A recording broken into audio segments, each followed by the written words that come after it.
Gabe, welcome. Good morning, everyone. So I'm very grateful to be sitting next to truly a blockchain pioneer from the region, whose work has been quite. You started early in this. Around 2010, but officially launched the business in 2013. And so, which is even in internet years, that's a long time ago. In blockchain years, it's centuries. It's centuries ago, and so much change has happened. So what inspired you to get started with this? Like, and why? Just why? So, to give some background on what we started, so that everyone in the room who aren't aware of myself or the company that I started, around 6 years ago, I started this company called Bitt.com, and Bitt focused on at the time just building a digital asset exchange. We called it a digital asset exchange. But were you regulated? No, completely unregulated. Do you know about regulation? We completely did. As a matter of fact, we begged our regulators to regulate us. When you say our regulators, where are you based? So I'm from the island of Barbados, born and raised. I was educated in Canada. I returned back to Barbados after attaining a Bachelor of IT, majoring in network security with a subset of cryptography in there. So I came back to the island saying, this technology is great. I'm going to leverage it. I'm going to really change the Caribbean. But the Caribbean wasn't ready in 2010. So I started one of the first Northern Hemisphere blockchain companies called Bitt. And I didn't get a single client for 3 years. Why, and why was that? Well, no one wanted to hear about blockchain, Jeff. Blockchain to them sounded like mumble jumble. Do you want umble jumble? No, exactly. No one wants that. So wait, but there was a question earlier today about why people are really running away from this. So what do you think happened in the years since you got involved that people associate blockchain? The light bulb went off. They realized this wasn't big, scary monster that they didn't have control over. It was going to upend everything that they had and disrupt their existing organizations, and people were going to lose jobs, and the world was going to burn. Right? That's what they thought blockchain represented. But now they're realizing this is a ledger, and when I write data to it, that data isn't going to disappear, and someone isn't going to edit it. You can't forge it. You can't mute it. You can't destroy this thing. And with that level of security and integrity around data, what could we then build?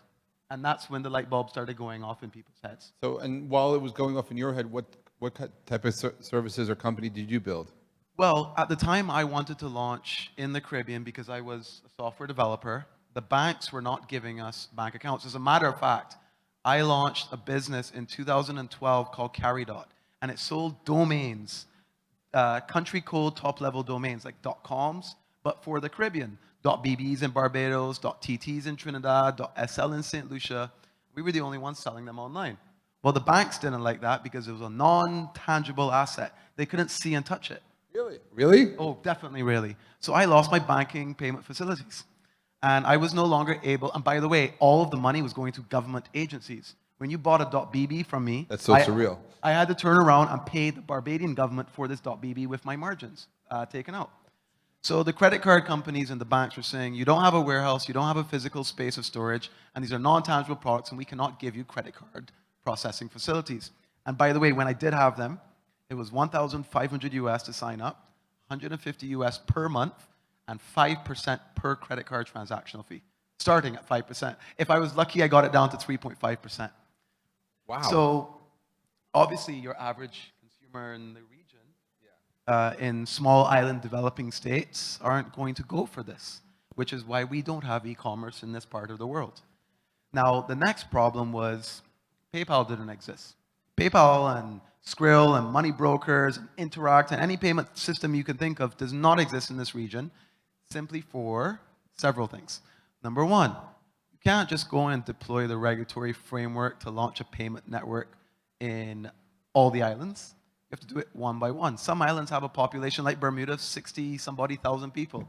That kind of work to be applied in a country like Brazil versus Bermuda, it's all right, I'm going to Brazil. That's millions of people. The entire Caribbean, if you take out Cuba, Dominican Republic, and Haiti, the entire Caribbean total is 30 million people. 75% of that come from 3 islands. And we have 30,000 people in Turks and Caicos. And we have 300,000 in Barbados and 1 million plus in Trinidad. And the point is, no company like PayPal is going to take on the challenge of launching a subsidiary in each of these territories with the First of all, the regulatory frameworks that are already there that are inadequate. They don't speak to any digital payment mechanisms. And the long story short was, when the banks played this role and took away our credit card payment facility for a separate business, at the time, the Digital Asset Exchange's only goal was to allow Barbadians and people in the Caribbean to buy and sell Bitcoin. I wanted to create a second market for this environment to occur. Well, during this enterprise, the banks had restricted carry-dots credit card facilities. And the next problem was, when I had Bitcoin coming into the island, I wanted to solve the last mile problem. I believed Bitcoin to be a superior mechanism for remittance. The cost of sending money into the Caribbean as a small vendor or someone that is not a high net worth individual is as high as 18%. And those frictional fees are eaten by the banking system. The last mile is when I take that cash from America and I get it into Joe Doe's hand in that island to spend. That's called the last mile problem. Solving that was a major issue. The banks, I was able to get Bitcoin into the country. I was able to get a Barbadian to buy that Bitcoin, but I was unable to get the trade of the Barbadian dollars moving between persons. The banks also were being very hard on us. And when I say being very hard, they refused to give us bank accounts. Now, looking at this problem, I realized the problem was around the utility of payments. It wasn't banks. It was this utility system that everyone should have had access to because it was set by the central bank, the monetary authority.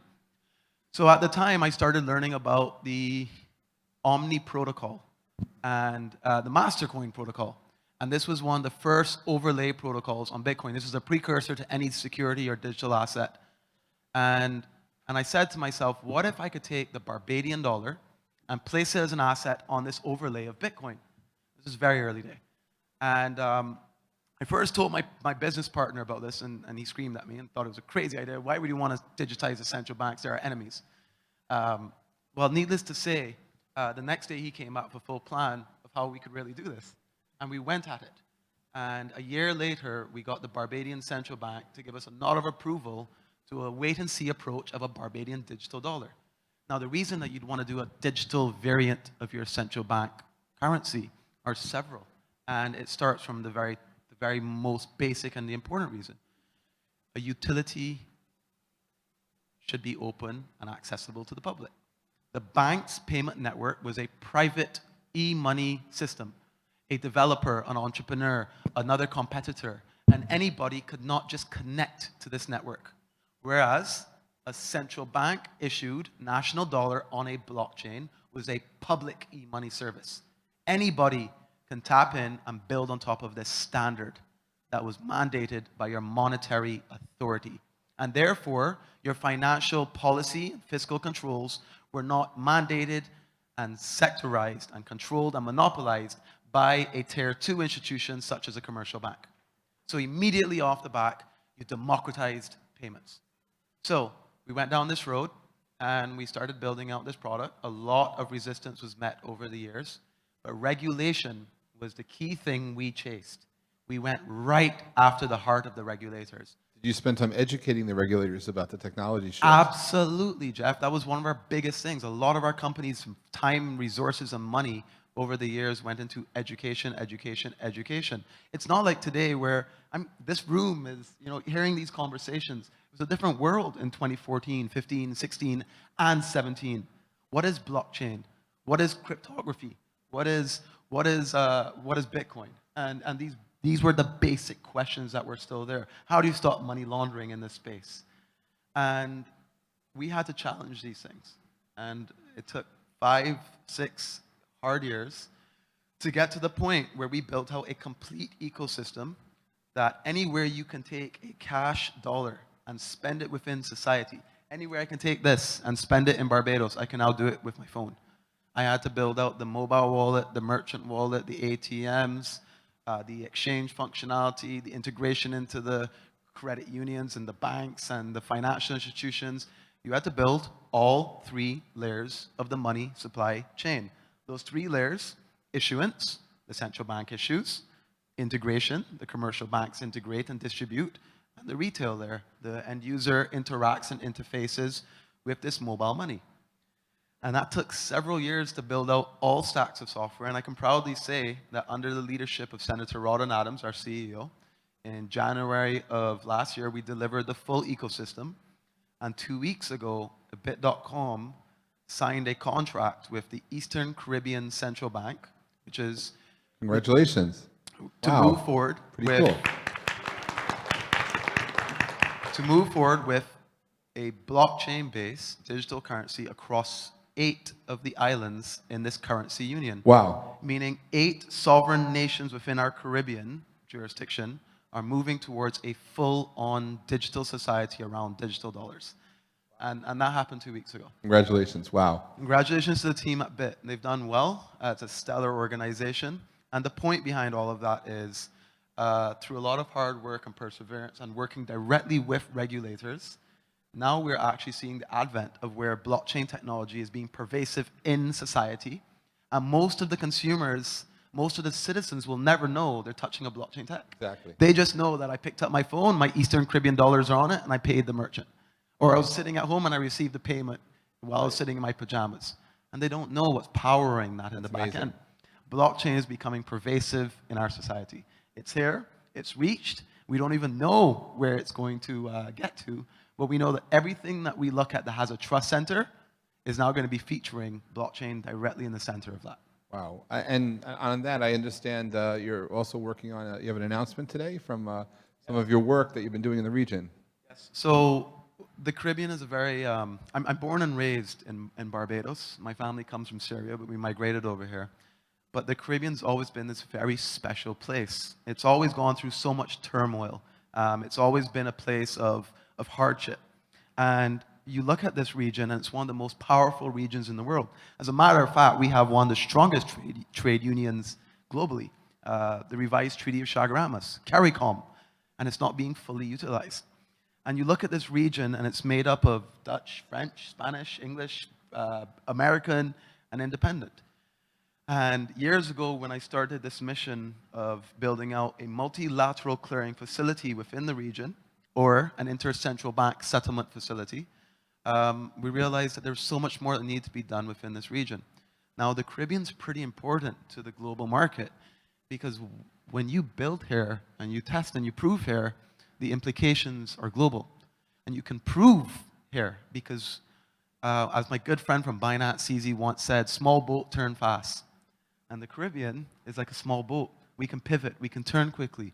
We don't need to spend months getting all of our regulators in a room. We can do that in a day. We can get our regulators, our Ministry of Finance, our head of government, our central bank, or our monetary authority, all within a room within a single day to make a decision. It doesn't happen that way necessarily. But the point is that this region is so ripe for innovation and movement and collaborative efforts that allow us to build first world products, like what we did with Bitt, and building out the world's first central bank issued digital currency. The world has never seen that. We've seen paper money issued by central banks. We've seen digital currencies issued by second-tier institutions. We've never seen a central bank issue a digital currency. And we're going to see world-first events occurring here in the region. And years ago, we started an alliance within this region called the Caribbean Blockchain Alliance. Actually, my good friend Michael Turpin over there, myself and Roger Ver of Bitcoin.com started it several years ago because we're all in the Caribbean. Michael relocated from America into Puerto Rico. Roger relocated into St. Kitts.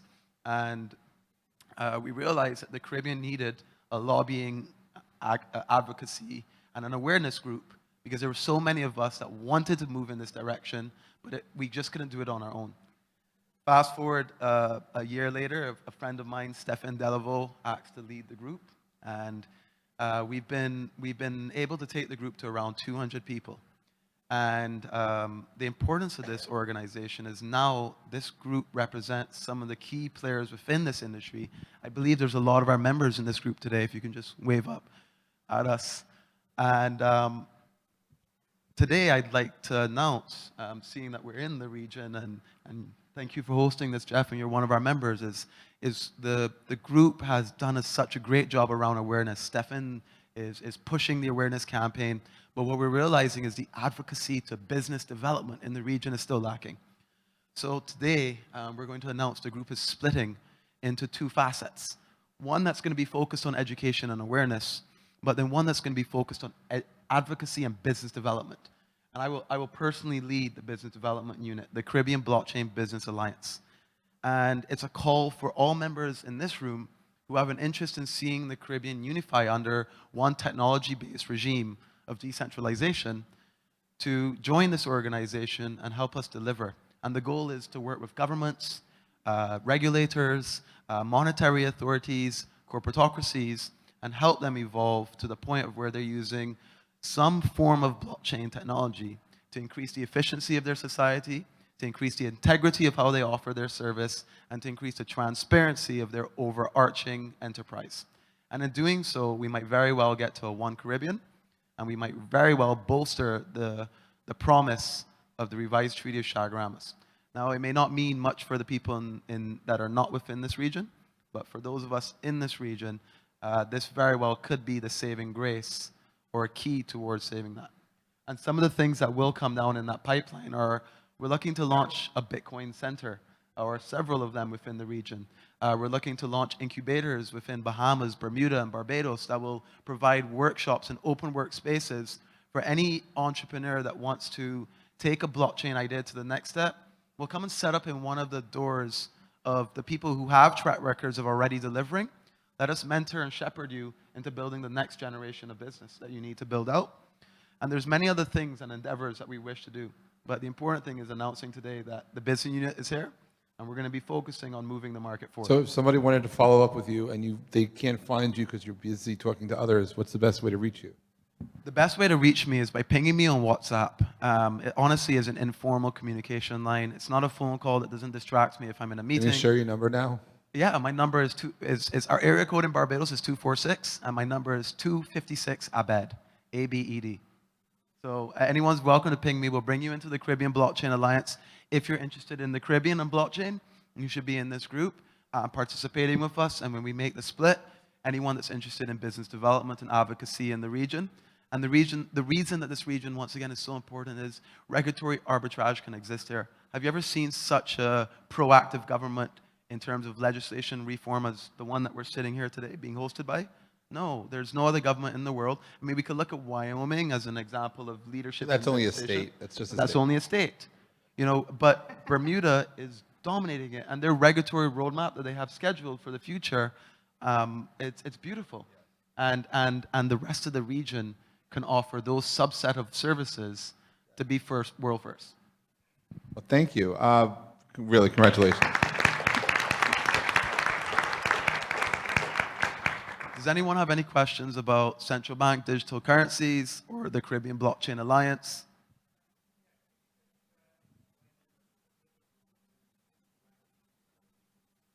Repeat the question. Would you mind repeating the question? Would you like me to explain what a central bank digital currency is versus a stablecoin? Well, central bank digital currency is the perfect stablecoin, because when we talk about stablecoins, stable relative to what? Gold, a commodity, or fiat? And usually it's fiat. So what you're saying is you're building a system that's going to try to create a mechanism to create a stability to an issuance by a monetary authority, which makes no sense. Why don't you just get the monetary authority to issue it one time, since they're the trust center? So the difference between the central bank digital currency and a stable coin is one is regulated with a trust center that you should trust for this type of endeavor, and one is trying to take the world of decentralization and trust in that world and take that model of trust and apply it to a centralized model. And the two can't work, simply. So I love the concept of stablecoins. They're great for the anti-volatility movement of the cryptocurrency space, but it's just simply not the same thing as a regulated version of a monetary authority's issuance, mandate, and control under their sovereign right. Does that answer your question?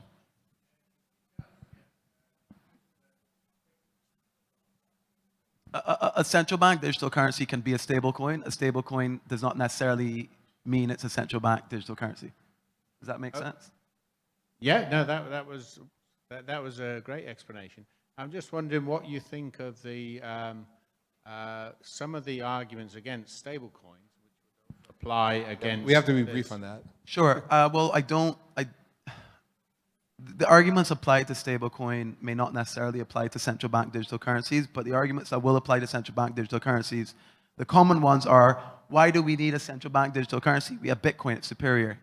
Well, the proof of work mechanism of the consensus-driven distributed ledger technology that we know as Bitcoin may be superior, and that to me is a fact.